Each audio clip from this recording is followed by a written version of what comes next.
My name is Fahima Hashim. I am a feminist activist from Sudan, born in Omdurman city. And now I live in Canada, Ottawa city. Okay, my feminist journey was cemented in 1999. And from that point on, I really couldn't live. Uh, uh, I mean, I couldn't live the same life I was before without having these values and principles along with everything I do.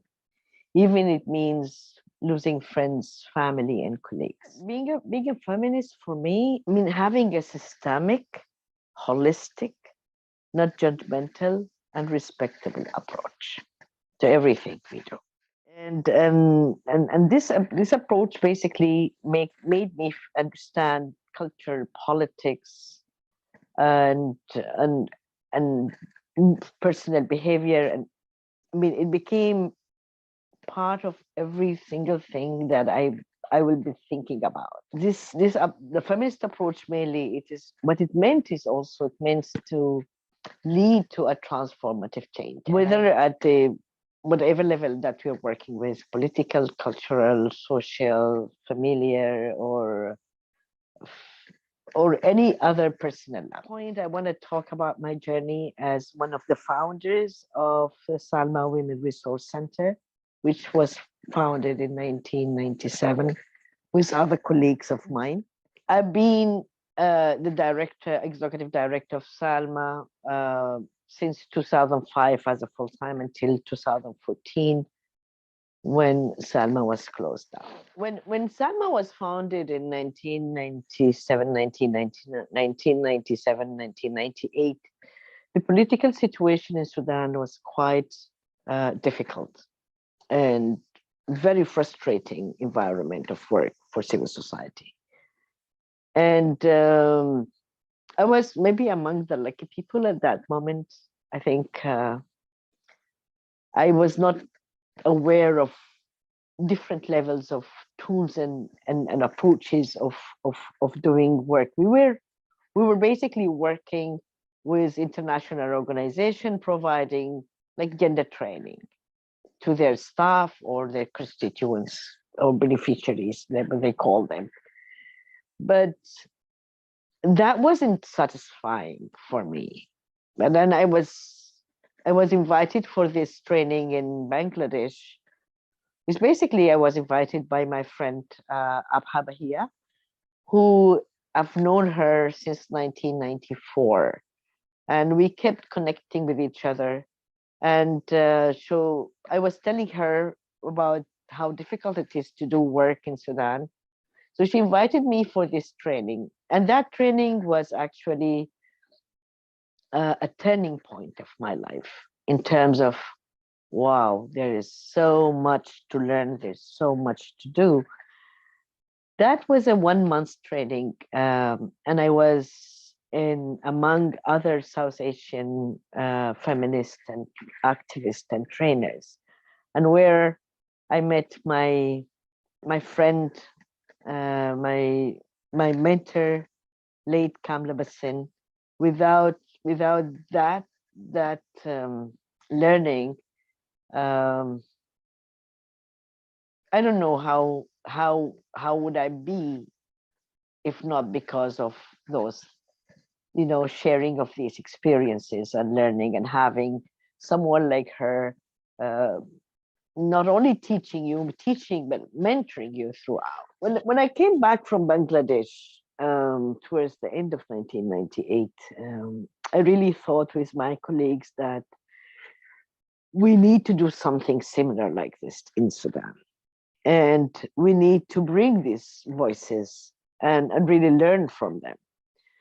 And we managed to do a residential training. It could be, I could say it's the first, maybe among the civil society, was the first residential training, feminist training, introducing feminism, patriarchy, and gender. And was also having my friend Abha Bahia from Jaguri. She also came and helped us really plan and facilitate this training. After this training, I really felt I need to learn more. There's a lot that I'm lacking, and I really need to go for more learning and more living such an experience with a group of people whom I could really get this kind of essence and experience. And again, my friend Abha, she supported me to go to India to be in her organization with where Kamla and she have founded in mid 1980s, Jaguri. And I took a sabbatical leave, like I was planning to go for 1 year, but then it ended to be like from 1999.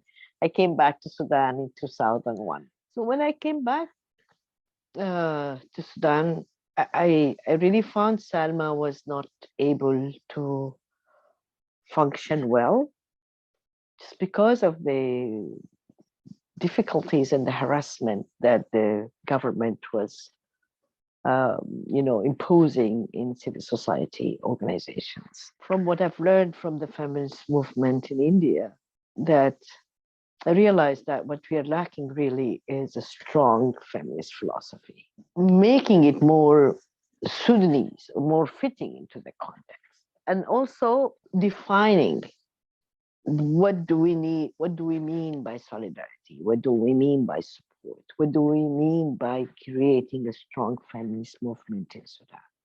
And from that point, I think that's what I brought to Salmmah, to build a strong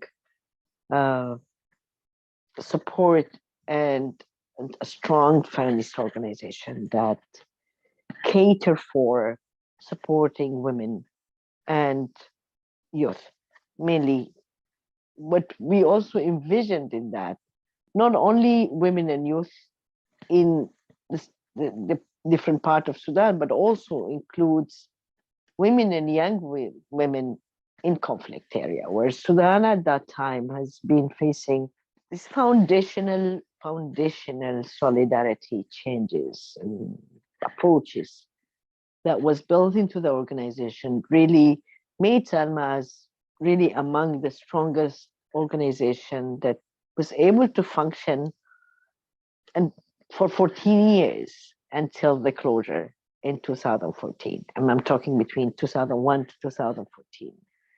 And that made the organization really able to recognize and learn whatever challenges, working in a very difficult environment, trying to bend to the wind, trying to also always change and create new creative ways and tools to sustain itself, and also help in supporting and building solidarity with other women groups. And that, I think, gave us the opportunity not only to build solidarity among the Sudanese women groups, but also build solidarity at the regional and transnational level. And that also made us learn from different kind of experiences, from the MENA region to Africa to the transnational movement in different contexts, including maybe very little from Latin America, but a lot from the MENA region and Africa, I guess, and Asia. That my experience, not only with India, also exposed me to so many, groups in South Asia, which was another learning process, working with women in Pakistan, Nepal, Bangladesh, Sri Lanka. So that realization of so many similar, challenges facing women, despite where the geopolitics of where we are, where we come from, but also that these challenges remain the same: violence against women, how patriarchy controls women, how governments and states are always trying to create policies and legislation that abandon women's rights. So these challenges, that realization, these challenges, it's not only us, you're not alone. Everybody else is facing these challenges in different ways and means. And that was an opportunity to learn these new tools and new, approaches and strategies to make the change that's needed. And I think that, as I said at the beginning, that transformative leadership and approaches are actually the main tool for creating a strong social justice and strong movement. One of the things that Salmmah had been leading, for example, the celebration of 8th of March from 2007 to 2014. What I mean by leading is that we became the umbrella for all civil society in Khartoum state, and then eventually some of them coming from other parts of Sudan to celebrate on the 8th of March, became a platform of solidarity. Every year, Salmmah takes the initiative to create an umbrella for civil society. I mean, the last 8th of March, which was 2014, we were 30 organizations that came not only from Khartoum, but some came from other parts of Sudan. But unfortunately, that event was canceled because security didn't refuse to give us the permission, because they saw this big umbrella number of organizations, like quite frightening. So, but that was one of the stamp that Salmmah left. And another thing, and I think was quite exciting moment too, between after the peace agreement between North and South Sudan, and after the secession of South Sudan as well, we faced with a lot of challenges. We faced with huge gap of funding, because we also, like any civil society organization, we don't have our own resources. We depend on donors' resources. So donor was splitting, and they were putting more efforts in South Sudan rather than North Sudan. That was a challenge that faced Salmmah too. But we tried to create new ways. And I think that was the first time where Salmmah started thinking of how to reach out to local donors. And we succeeded in one fund, or two funds, I guess, from local donors, from business, like philanthropies, like that, which was for us was like really exciting moment too. Trying to make such kind of philanthropy groups in Sudan to understand the importance of support of women's rights issues. Another milestone, I think, was 1 billion Rising, which was initiated by V-Day, Eve Ensler, who is the founder of V-Day, and then also the founder of Vagina Monologues, whom she initiated this 1 billion Rising event. And then we took the risk to take that event in 2013 and 2014. And we were able to make that in YouTube.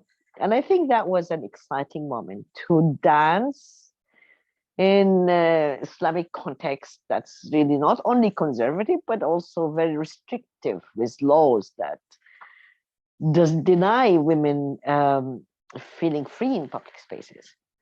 And this was also an exciting moment, and I think was also a risky moment Salmmah faced later, as accumulated to the government feeling that this is not what we want. And then another thing that I think was also our contribution to one of the biggest peace women group, SWIP, Sudanese Women Empowerment for Peace, was Salmmah. It's actually a group of women from North South Sudan, Nuba Mountains, and other places in Sudan in conflict. And that was not a program that Salmmah initiated. It's actually initiated by the Dutch embassy in 1997, which is like the same age of Salmmah as an organization at that time. And in 2006, Salmmah, I mean, the government, the Dutch embassy wanted to have this program after the peace agreement out of the umbrella of the embassy to be led by a local organization or maybe a regional organization that's based in Sudan. Well, and then like they opened that as a bet that people could contribute, I mean, apply and see how which one will be the best deal to manage this big group. And Salmmah won that. And so we took the responsibility of dealing with groups, like they are basically 9 women groups from North Sudan, South Sudan, and the Nuba Mountains.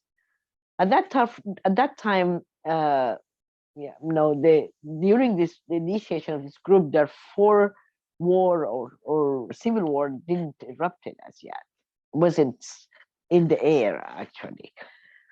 But so that we took the legacy of the group as it was formed. We didn't change anything in it. And the group, as I said, it's contained 9 groups, and these 9 groups, each one of them has its own constituencies. Like we can say hundreds of constituencies for each group.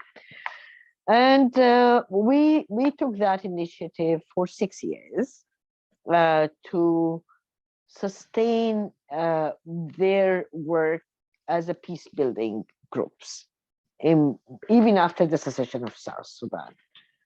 So that was a huge experience. It was a big experience to learn from these different groups. It was a learning experience, really added value to Salmmah at that time, bringing the issue of peace, which was very much needed and core issue for women in Sudan, to our platform in order to really work and support those women.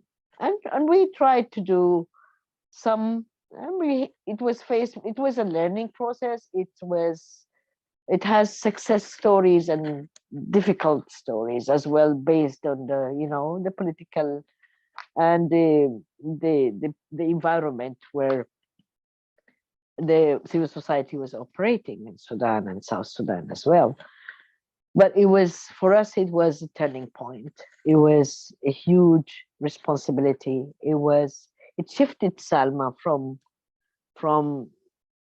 a different level as an organization to deal with this big group. And another thing was also coordinating a group called 149 Alliance, which is actually a group of 11 organizations, human rights and women organizations, to reform the rape law, which was quite a difficult, we have the Islamists changed the laws in 1991, both criminal code and the personal law. And these laws were more tailored into the Islamic rule. And it actually, for example, the rape law was defining rape. Definition of rape was not there. But women who come and say that we have been raped, that the law treat them like as if they say that we have committed adultery.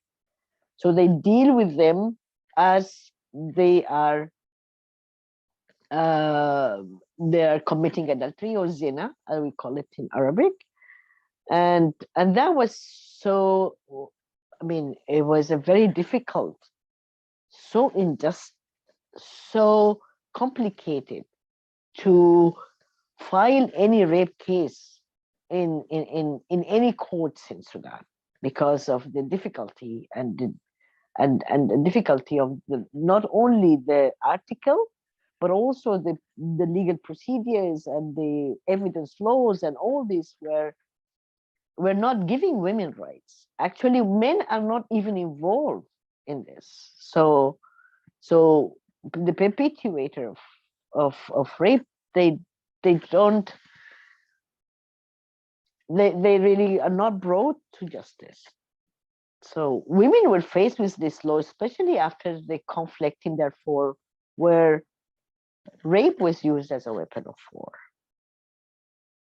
So in that moment, we as civil society, we felt with the support, of course. This is one of, I think, was one of the successful experience that was able to make change.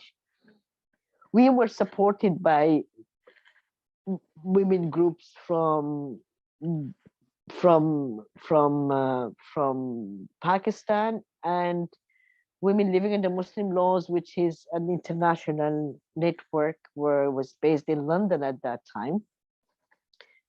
They helped us to really articulate and do an excellent campaign to change the law. And that exposed us not only to learn how to advocate for the law locally, but also help us to take us a different level to advocate for the law at the international level. And you know, learning new techniques and tactics, because of the situation in Sudan, we were not able to go, for example, to Geneva, to the Human Rights Commission to present a case. But then we had organizations who, on our behalf, were able to put that on the table and really help advocating for the rape law change at the international level. So these are journeys. The journey of the law itself, it took us 7 years to make the law change. And the law was changed in early 2015, which is like around 6-7 months after Salmmah was closed. So this is one of the, I think it was a milestone to really put effort and create change, and also bring new creative ways, it means, to the women's movement in Sudan. So having said that, there were reasons that triggers the closure of Salmmah. That as I said, the 1 Billion Rising video that came out on the early June. It's the first time we do the video in Arabic. You know, we did the same 1 Billion Rising, which is called Khartoum Rising in English, which it didn't really do us any harm. But when we did the Rising for Justice, and we did it in Arabic, they were also saying my participation at the international conference Stopping Rape in Conflict Situation, which was organized by the British government, and it was led by Foreign Secretary William Hague and Angelina Jolie. In that conference, I spoke about of challenges facing women's human rights defenders in Sudan. And as I said, like, it was we were like around between 7 and 9 participants who all presented in that conference. I don't know why what I said was more harming to them, but anyway, that was the case. I mean, after the closure of Salmmah, I got a lot of support from women organization in the global south, and women organization from different parts of the world. I mean, Women Living Under Muslim Laws supported me by giving me a chance to facilitate several trainings, and also KRIA, which is a feminist organization based in New Delhi, India, helped me to facilitate with them some of their work in Africa. And this was like, I did conduct. I mean, I was busy throughout these 8 months before my coming to Canada, and then still I mean, I remain traumatized. You know, like I wasn't able to see what will I do? What can I foresee my future?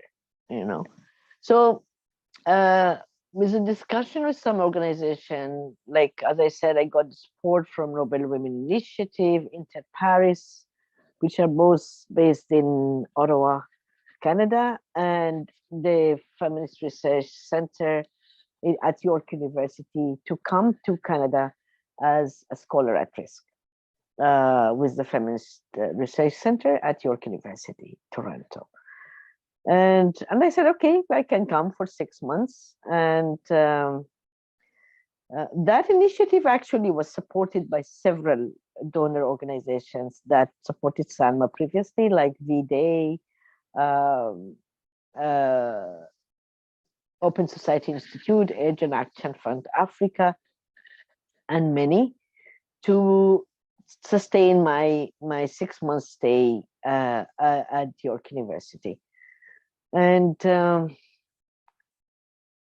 I must say, I wanted to come back to Sudan, and then it was so difficult because I was like warned by some of the women groups there that your situation remains still risky. So I decided, it was also, as I said, the support of friends, to remain in Canada with my daughter, whom at that time was 3 years old, and now she turned 10 2 days ago. So I have a young lady now. I mean, the experience of living in Canada was quite tough for me. You know, it was, I felt really okay. I finished the 6 months, what will I do? And you know how difficult to get a job, how difficult to get a daycare, how difficult to, all these was a huge challenge for me. But I really want to say that I was always nurtured and supported by friends. And my friend Amanda Dale and Anya, I think they really helped me to make me feel like, yeah, Toronto is home and Canada is home, you know. So then I couldn't really do anything much in Toronto. And in early 2017, I moved to a smaller city where I have a cousin living there, to Hamilton. So you can say I lived in Toronto, Hamilton, and Ottawa, which I am now. But again, between Toronto and Hamilton, I was I did a lot of volunteer jobs in Hamilton. It was quite relaxing. My daughter was able to also flourish, get friends her age nearby. She was able to really get connected, and it was really, for me, relaxing and understanding more how to, you know, make your life easy here. Um, and at this between this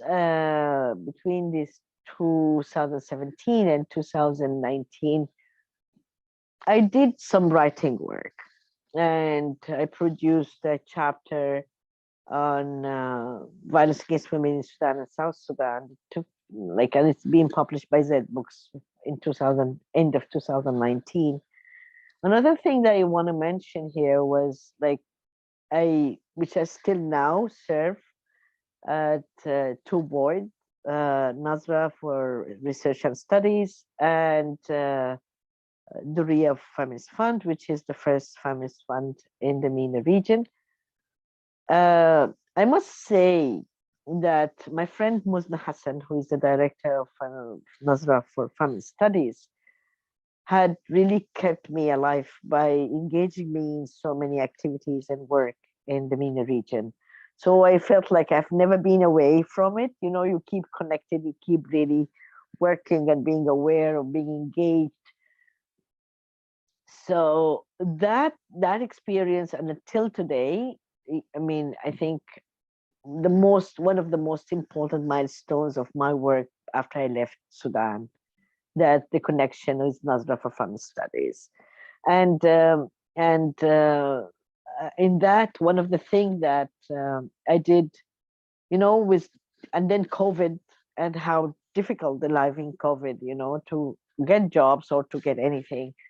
So through Nazra, I managed to conduct a virtual feminist training for Sudanese young women.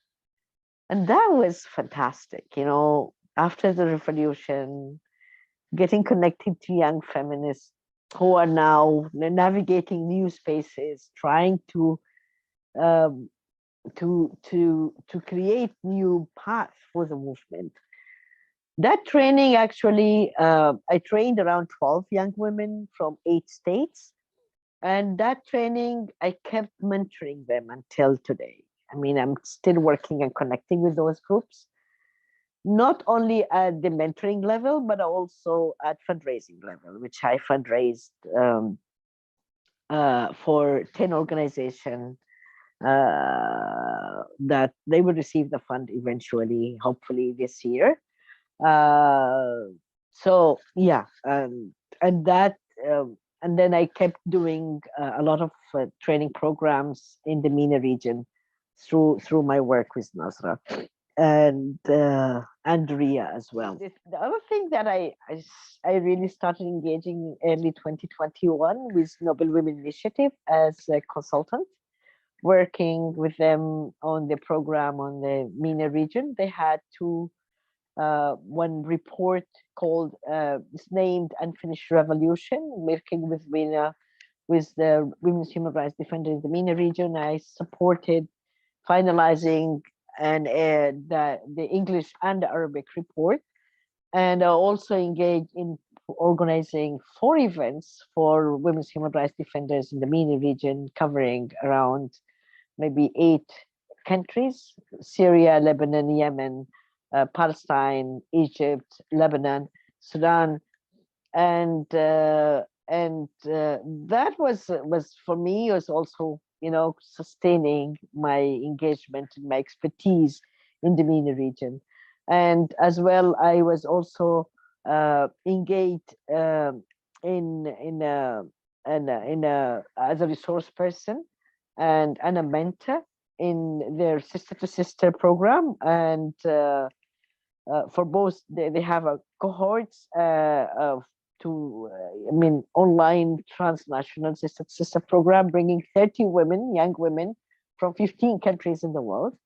So that was also another turning. So I kept being involved and engaged with my activism, despite the fact that I've been working here. But I think I've never been isolated from what is happening, neither in the MENA region or at the global south level.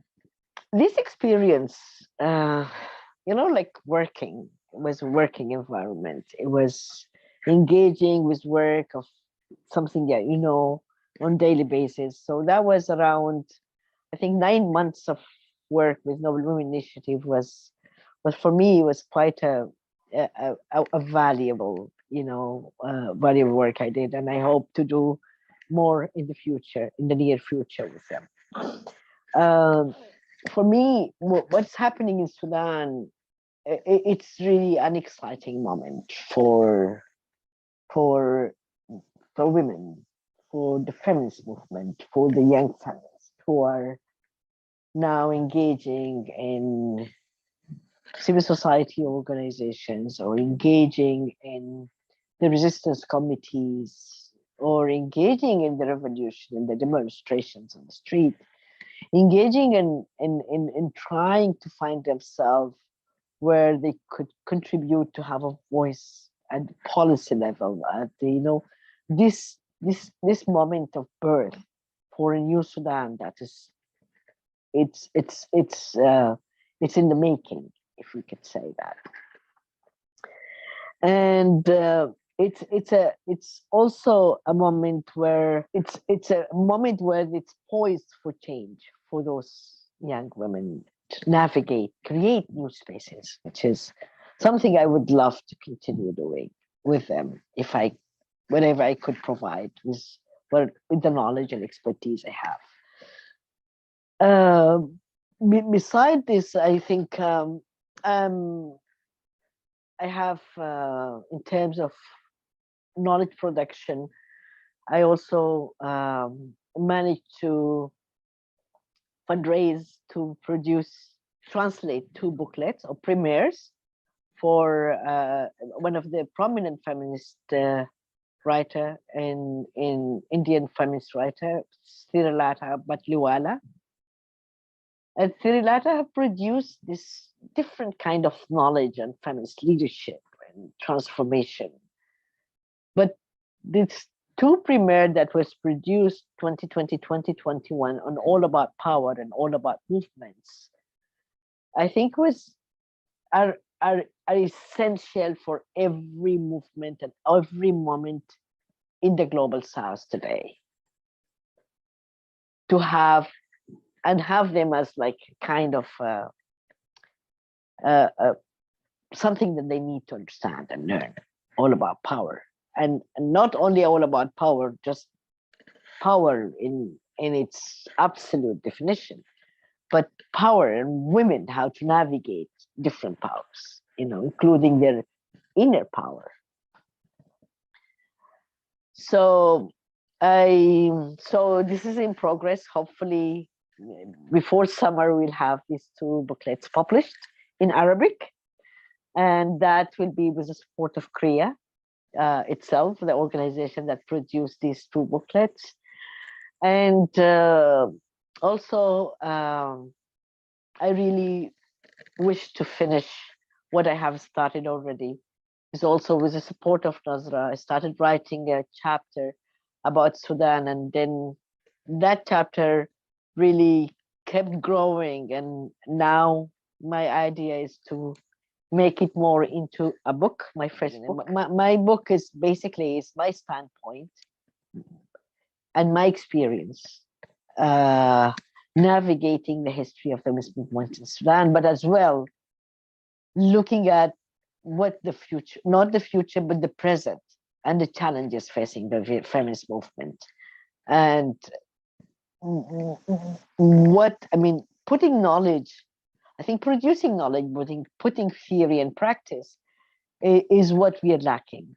And this is one of the things I feel like something I could contribute to. And here, I think it's still in a very, very early stage of this process. And I really wish that I get enough support, not only by getting resources to get more information, to go to really navigate more resources where Sudan Archive in Durham University or whatever that, I'm going to Sudan to the archive, National Archive, but also more learning on the theory. It's like still a dream that I hold very close, even with this age now. I feel like I really want to learn more about feminist theory and how the pedagogy of theory, and how could that be brought to our daily life, and making the theory really part of the practice that we do. Yeah, and then I'm happy to say I'm open for any new learnings in the area of feminism. And I'm happy today saying that I'm a feminist mother, challenged by a daughter who's 10 years old, a daughter that I have a lot to say about her, but I'm not gonna say it here. But I think she's someone who has kept me alive also throughout her age, from the day I adopted her when she was 17 days old to date. She gave me the she gave me the credit to become a mother. So this is for me a special greeting, a special love to my daughter Noor, and thanks to Ottawa University for this opportunity to hear my journey. I still feel like I have a lot to do, but I'm happy for open for anything, and I really feel like this is really a great opportunity, living in Canada, to get a better chance to really share this experience with others and learn from others who have been also, coming to Canada and trying to find their ways. I wish them all the best, and I think, I'm hopeful.